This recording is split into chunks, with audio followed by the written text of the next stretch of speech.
அக்கா சாரி சூப்பரா இருக்குக்கா. தேங்க்ஸ் ரதி. இது அப்படியே சூஸ் பண்ண சாரி தானேக்கா? ஏன்க்கா நான் சூஸ் பண்ணதை கட்டல? மக்கள் எல்லாரும் என்ன என்ன நினைக்க மாட்டாங்க? அதெல்லாம் ஒண்ணும் நினைக்க மாட்டாங்க. இதனால வந்துச்சு அதான் டக்குன்னு கட்டிட்டு. அதெல்லாம் எனக்கு தெரியாது. இப்போ நீங்களே இந்த சாரியை பத்தி பேட் ரிவ்யூ கொடுக்கணும். இந்த சாரியை பத்தி இப்போ எப்படி பேட் ரிவ்யூ கொடுக்குறது? அதெல்லாம் இல்லக்கா, நீங்க கொடுத்துதான் ஆகணும். சரி, இந்த சாரியை பத்தி நான் 3 நல்ல பாயிண்ட்டும் 3 பேட் ரிவ்யூ கொடுக்கவா? கொடுத்தா சரி. சரி, ஃப்ரண்ட்ல வந்து நான் ஃபுல் வியூ காமிச்சு. ஓகேக்கா.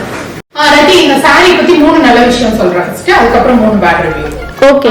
நல்ல விஷயம் என்னன்னா, இந்த சாரி காட்டன் சாரியா, அதனால சம்மர் சீசனுக்கு நமக்கு டக்குன்னு கட்டிக்கிறதுக்கு நமக்கு ரொம்ப பிடிக்கும். அண்ட் இந்த சாரி மல்டி கலர் சாரின்றதுனால என்ன கலர் ப்ளவுஸ் பண்ணாலும் பேக் பண்ணி போட்டுக்கலாம். அது second point.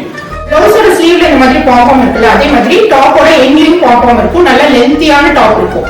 So and high நெக்கும் இருக்கிறதுனால நமக்கு லெஹங்காக்கும் நம்ம பேக் பண்ணி போட்டுக்கலாம். அண்ட் நெக்ஸ்ட் பாயிண்ட் அவ்வளவுதான்க்கா. பேட் ரிவ்யூ கொடுங்க. பேட் ரிவ்யூவா? சரி, ஓகே. பேட் ரிவ்யூ பார்த்தா இந்த சாரி நமக்கு இந்த மாதிரி ஸ்டைல்ஸ் இருக்கா, ஸோ இது கட்டினாலே ரொம்ப ஸ்லிம்மா தெரியும். அதனால எல்லாரும் வந்து எப்படி நீங்க வந்து என்ன டைப் ஃபாலோ பண்ணீங்க அப்படிலாம் கேட்பாங்க.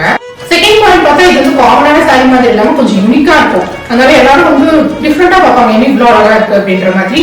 அப்புறம் இன்னும் வாங்கினீங்க அப்படிலாம் கேட்பாங்க. ஸோ அது வந்து ஒரு பேட் ரிவ்யூ. தேர்ட் வந்து இது ரொம்ப கம்ஃபர்டபுளா இருக்கிறதுனால இதை சேஞ்ச் பண்ணணும்னே தோணாது. அடிக்கடி இந்த சாரி கட்டணும்னு தோணும். ஸோ அது வந்து ஒரு டிஸ்அட்வான்டேஜ். ஓகே வரதி? இதெல்லாம் சொல்லாதுக்கா, அந்த சாரி நீங்க கட்டியே ஆகணும். சரி, நான் நெக்ஸ்ட் வீடியோல அந்த சாரி காமிக்கிறேன். ஓகேக்கா.